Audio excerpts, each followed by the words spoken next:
Welcome to the Wellness Revolution podcast. Welcome to the Wellness Revolution. Today I have with me what I'll call one of my new mentors, Dr. Larry Burk.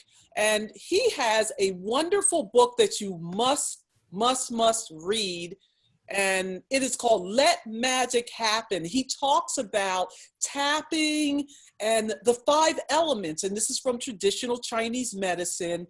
And he also was one of my teachers at Monroe Institute when I went for another medical intuitive training. Yes, I do train in this. I've had several trainings because it is important, whatever skill that you have, to get it up to a high level of excellence. And Dr. Larry Burk is one of those people. We're going to hear about his background. He's a radiologist, but he has all this other background in complementary fields. Some might call it alternative, but it's not either or, it's both. He is a practicing radiologist, but also has background in traditional Chinese medicine and acupuncture, and we'll hear about some of that. So Dr. Larry, thanks for being on.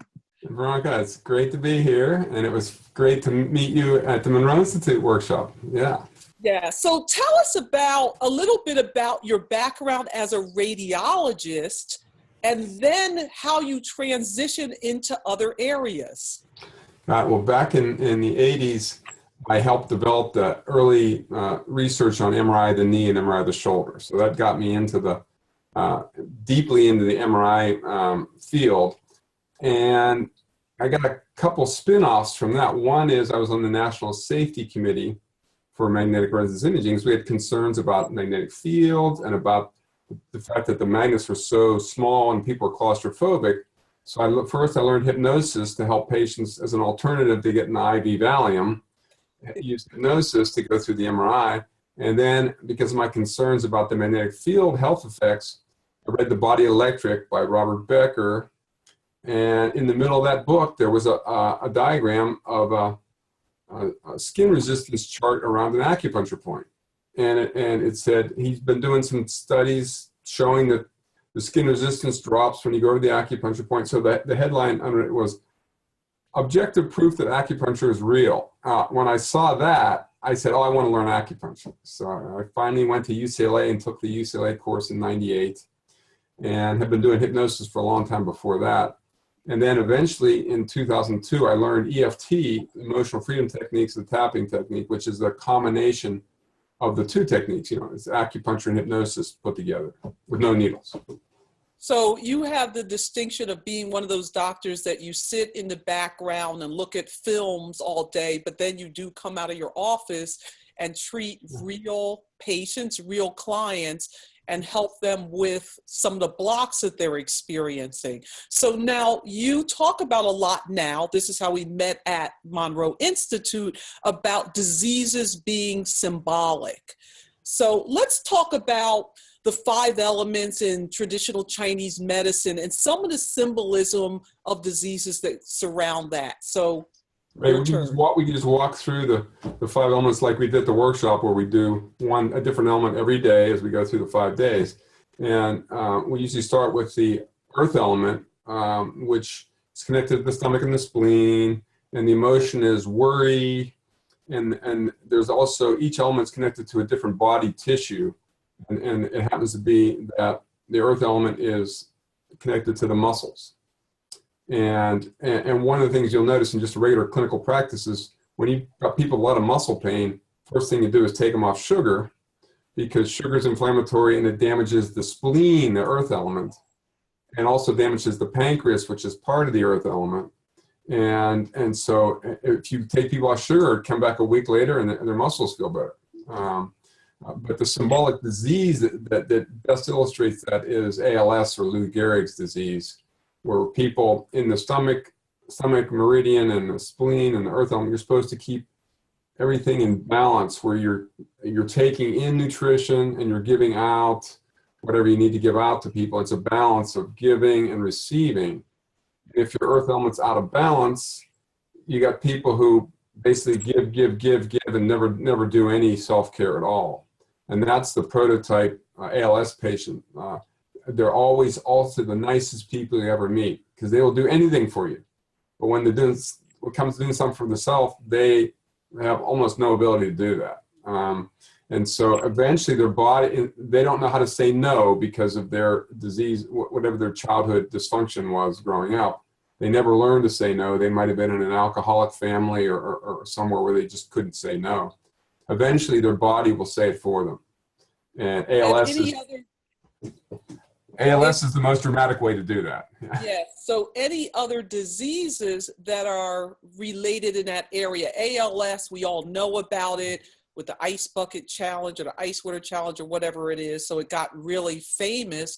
But although it affects enough people that we know about it, it's not one of the more common diseases of that area. What are a more common example would be diabetes, just type 2 diabetes, where it's all about the sugar. And there's a metaphor for type 2 diabetes. I always ask my patients, how come your life is not sweet enough that you feel like you got to put sugar in your blood? And so it's a question of sweetness. And that often is a breakthrough for people. And so you recommend them, well, just do something to make your life sweeter so you don't need to be taking in so much sugar. And that's a huge way to sort of bring them back into balance in the earth element. So yeah, that's a big one. Okay. The next system element. Next system into the metal element, and that's the lungs and the colon. And that's all about grief.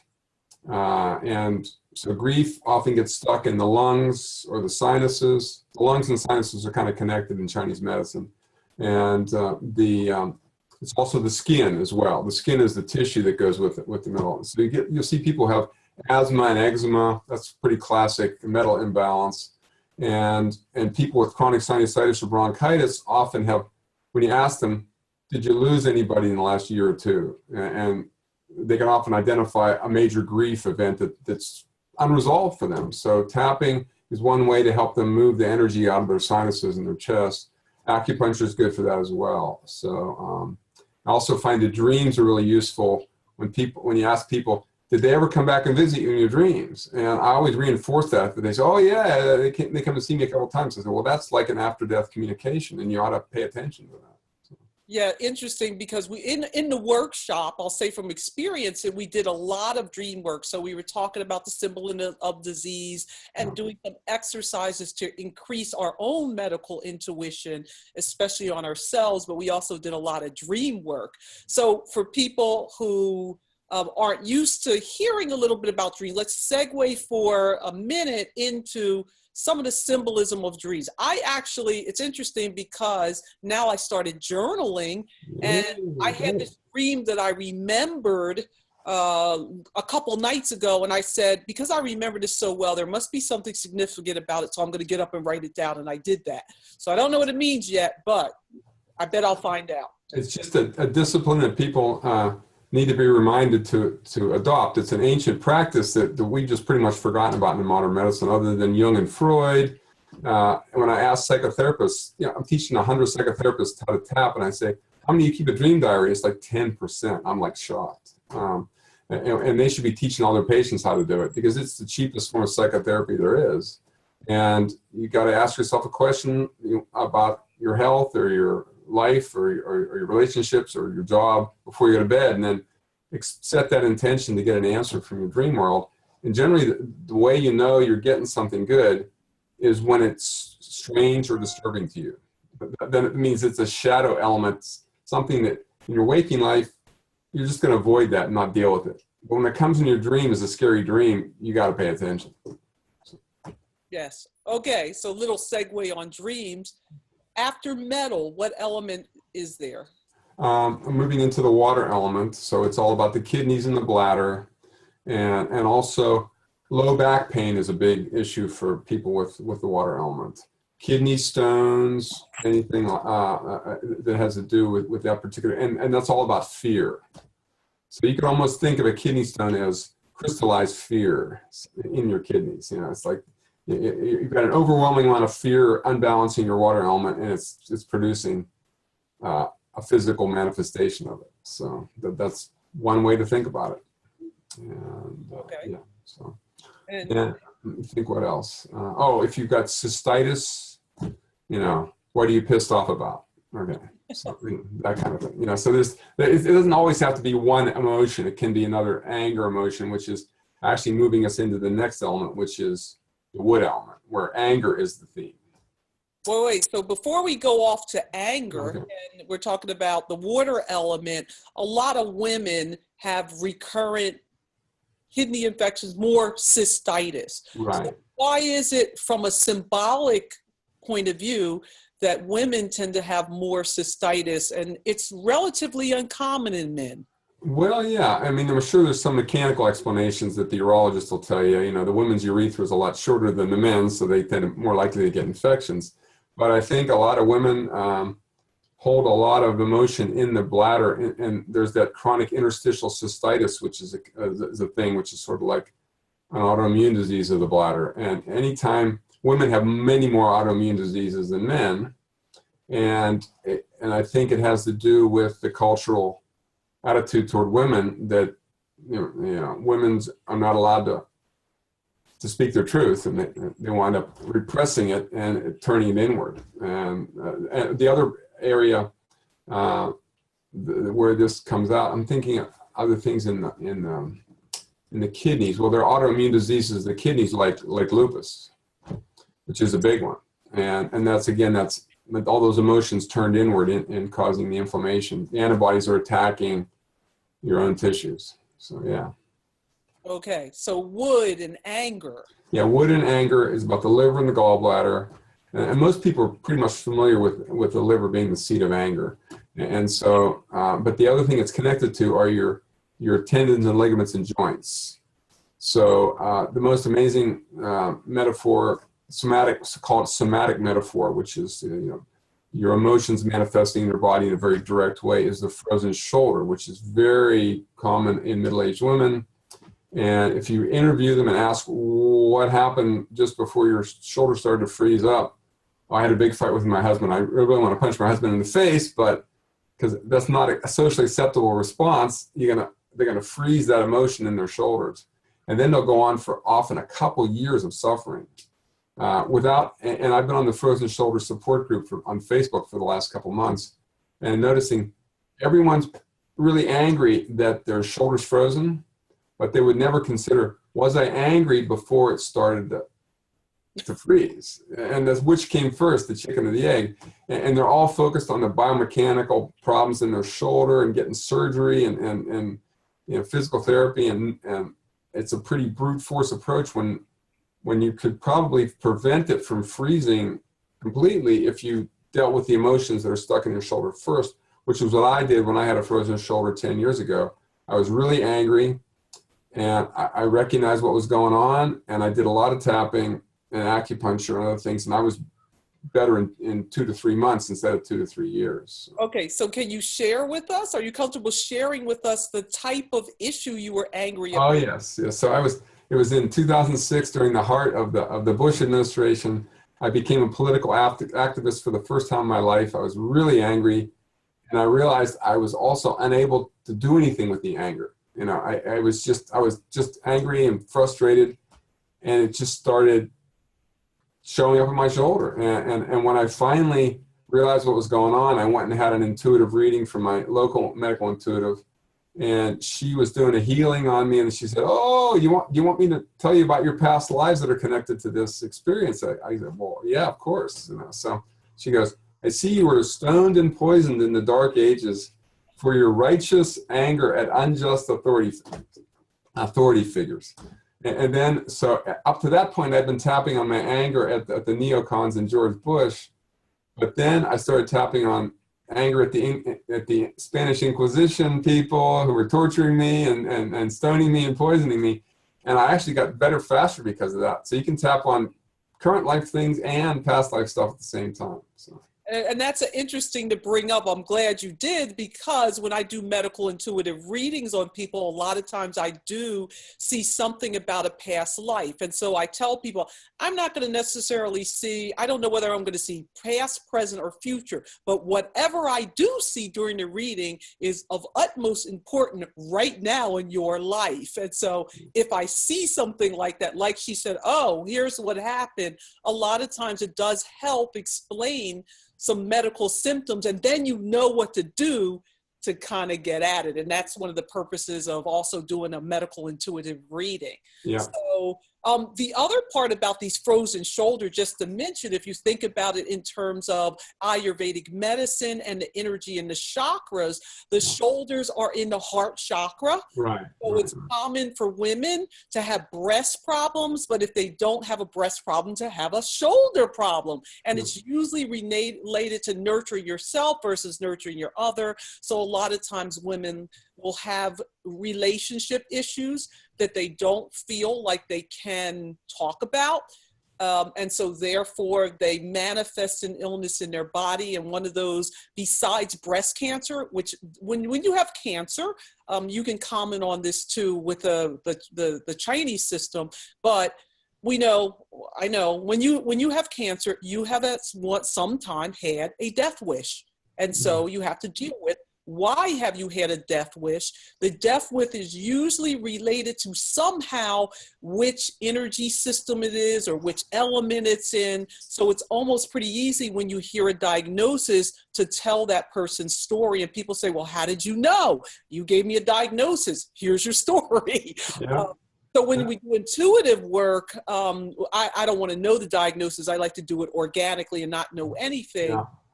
But when you find a problem, it's just like, oh, here it all is downloading. Here's what the issue is. So women out there with cancer, breast, lung problems with breathing, with shoulders that are frozen or joint problems, think about that. There's some symbolism going on. And if you just deal with the structure of it, think of the triangle: structure, physiology, emotion. You have to deal with all three. So frozen shoulder is a good, we talk about getting rid of things like sugar, but dealing with the emotional, but dealing with the structural part too. Frozen shoulder is one of those if you don't deal with all three, you're going to keep that frozen shoulder. And I agree with it being a heart chakra. And it's also interesting that you can have, the heart chakra can manifest as in different elements. I mean, obviously we're going to talk about the heart and the fire element next, but in terms of breast cancer, yeah, that's also a heart chakra issue, but I think the element that's out of balance there is the earth element, because it's about, people with breast cancer are over nurturing everybody else. Again, they're still not nurturing themselves, and the breast's all about nurturing. So that would be an earth element. And plus the earth stomach meridian goes right over the breast. So that fits pretty well. And so now this wood, we talk about wood and we talk about anger. That seems, for whatever reason, a more male emotion.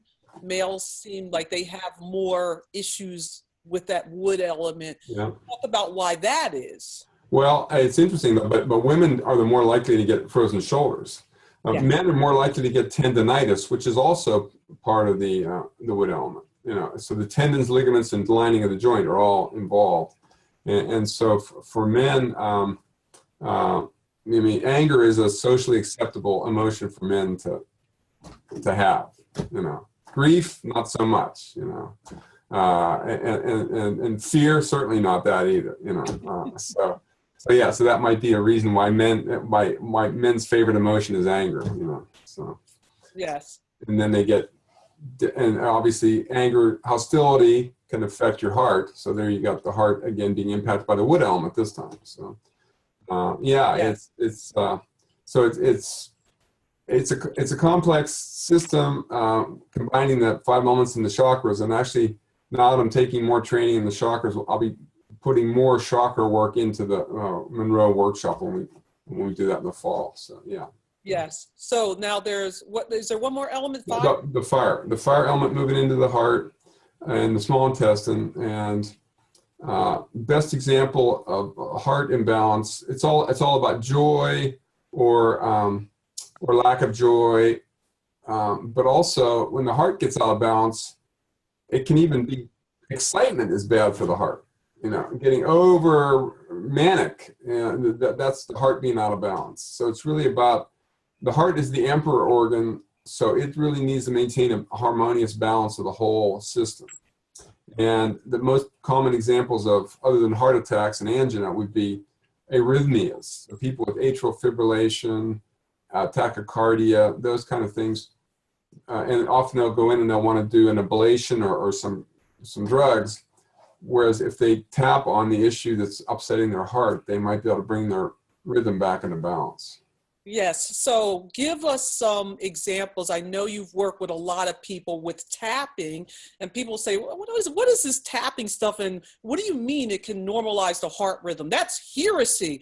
And in fact, some Western MDs who are cardiologists and cardiac surgeons might want to say that that's malpractice to suggest that tapping could normalize a heartbeat. But give us some stories about diseases, conditions that were bettered in some way by using tapping. Yeah, so I had a TV talk show host who had paroxysmal atrial tachycardia, which your heart rate just goes into the hundreds or almost to 200, randomly, and was scheduled to have the ablation or again be put on some drugs, but wanted to explore some other options first. So we, in listening to the story, there were some upsetting things about work going on, and also relationship things in the family.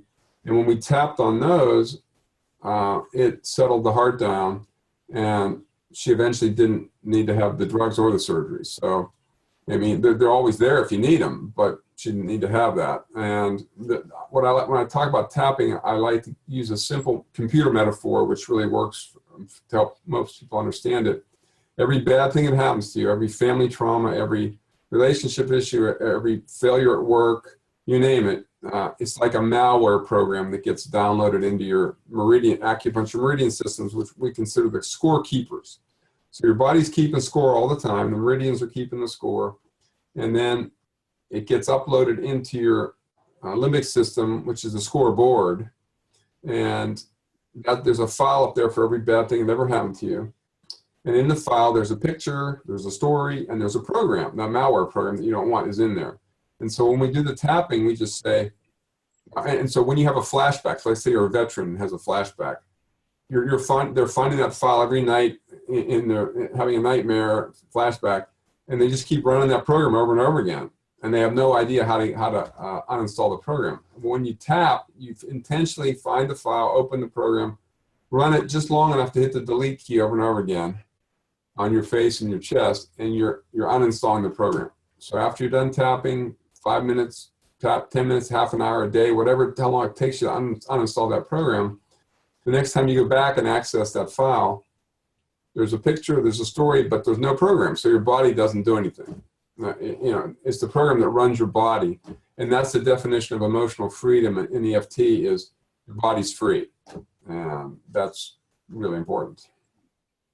Yes, wonderful. So now I have one other thing. This is something that people want to know. You have the distinction of a censored video on the internet. One where they say, you can't see this because this is not acceptable to us and it's not pornography. Tell us about your TED Talk and it being censored. So a few friends of mine had dreams about breast cancers ahead of time, before they had any symptoms, and they went in for their x-ray studies and they found the cancer. And so I wrote a paper on this that was in Explore journal back in 2015. And then when I got a chance to do a TED Talk last spring in Raleigh, I sent the proposal in and they accepted it. And my coaches who helped me craft the TED Talk said, very important to establish your medical credibility. Otherwise, TED might, ban it. So I talked about the paper I wrote. I talked about my academic credibility, and it got accepted by TED. And it ran for 3 or 4 months, and then somebody must have felt that their paradigm was being threatened by the fact that dreams might be able to guide women as to whether they need a mammogram or not, or how often they need their mammogram. And I was very careful not to make any extreme comments or anything. I said, go get your mammogram and get it earlier if you have a dream that tells you need to get it. And so it's still got this little red banner put on it with a little disclaimer that says, this does not meet our scientific standards. Well, there's a lot of TED Talks that have no scientific research at all about them, and they don't pull those off. So I think it must have been paradigm threatening. So, and paradigm meaning the traditional paradigm of go get your mammogram and then go get surgery, chemotherapy, or radiation. And be totally dependent on technology and someone else to take care of your body, as opposed to the fact that you might be able to tune in your own intuition through your dreams and get good guidance. Yeah. So we're going to put in the show notes a link to that video, but you told us a workaround so we can see the video. So I want you to tell us right here when people get to that banner, what they can do to actually see the video. There's a little X in the right upper corner. And it took me days to figure this out. You just click on the X and the red banner goes away and you can watch the whole video. Okay, so hover your mouse over where the banner is, and then the X will appear, because it took me a while to figure out how to do it too. You said just right upper corner.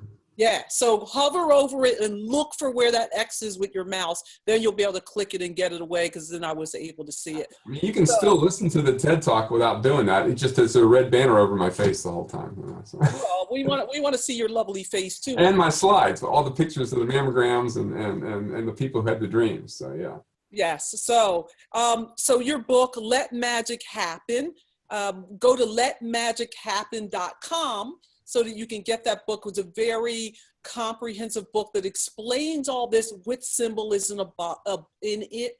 And it's important to remember, think about it like a triangle. There's the structural, there's the physiologic, there's the emotional. And Let Magic Happen is a book that puts it all together by a real MD who's a radiologist, but also helps people in complementary ways that are extremely effective without poisoning you.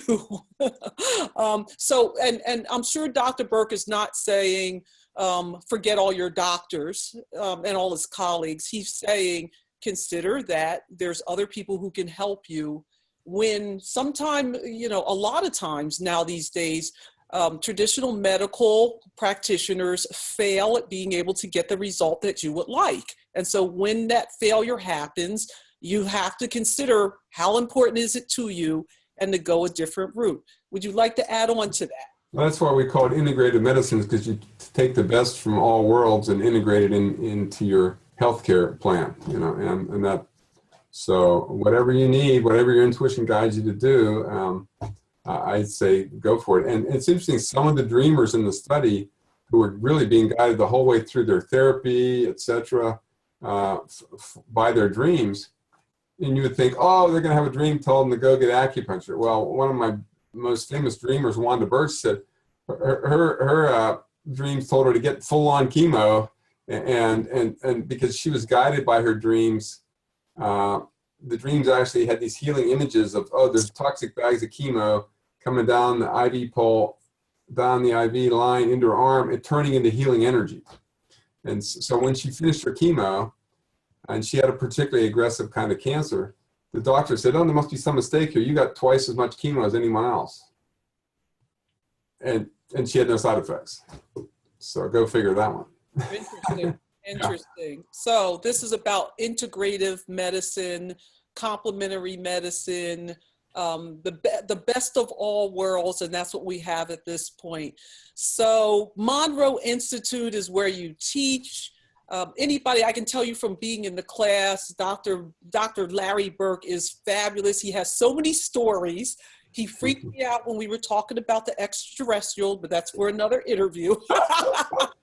Yeah. He knows people who were abducted, let's just say that. And not only does he know people that were abducted, there were people in our seminar who piped up and says, oh, by the way, I had an experience too, and there were more than one person like that. So it was like, when you go to Monroe Institute, you will have fabulous experiences with emotional and physical healings that take place while you're there and then after your way. We have a gentleman who actually lost a lot of weight and blood pressure lowered within a few weeks of him leaving the conference, but also just feeling like this is about empowerment. To me, it's about when I give you information as a medical intuitive, the purpose is for me to really give you your power back, or make you realize that you have power over what's going on in your body. You do not have to depend on somebody out there with a bunch of degrees on their wall, because there's healing that can take place without an intervention by a traditional medical doctor. Right. And the workshop's also designed to be equally comfortable for healthcare practitioners and for people who are seeking healing. And it's sort of, the playing field's pretty level once we all get in the room. And it's experiential, and plus it's in the beautiful mountains with good food, so you can, oh yeah. And then also, as you mentioned, the after hours conversations are sometimes just as interesting as the workshop. But the people who come to Monroe are quite unique. Oh yeah, the people everybody there was quite fascinating. Energy pulls people together that need to be around each other. And so to go there and you all meet and you have no idea while you're all in the room together. And then by the end of a 7-day experience, you feel like, oh my gosh, I've met some of my, what I'll call soul group.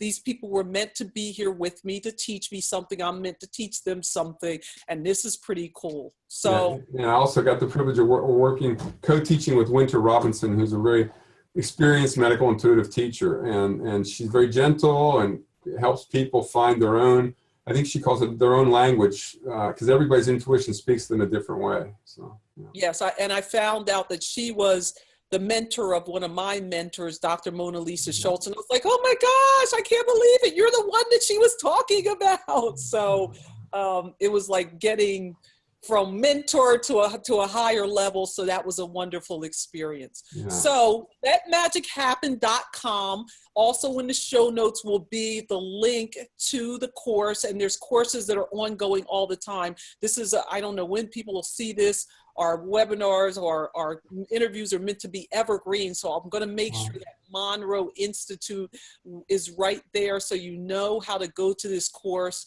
and realize that it's a wonderful experience for any level. If you don't have any medical background at all, it's for you. If you have a bunch of degrees with letters behind the name, it's for you too. And we usually have it in April and October, twice a year. So yeah. Yes. So thank you so much, Dr. Larry. Thank you. This was fun. Look forward to doing this again sometime. Thank you for listening to the Wellness Revolution podcast. If you want to hear more on how to bring wellness into your life, visit drveronica.com. See you all next week. Take care.